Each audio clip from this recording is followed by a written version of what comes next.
Yan guys, meron na namang naliligo guys. Walang panty, walang bra. Yan guys. Kayo nang maghusga yan. Pinupunasan pa ang kanyang ari guys.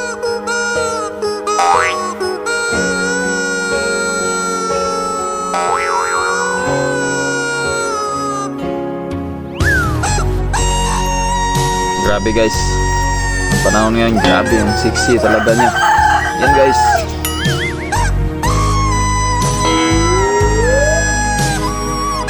Yan guys, may pasayaw-sayaw pa. Yan.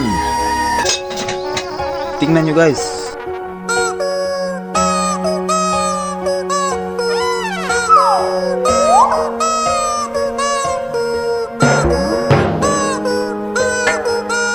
Grabe yung pag-viral ng mga ganyan guys. Tama ba yan? Maling-mali yan guys, ginawa nila.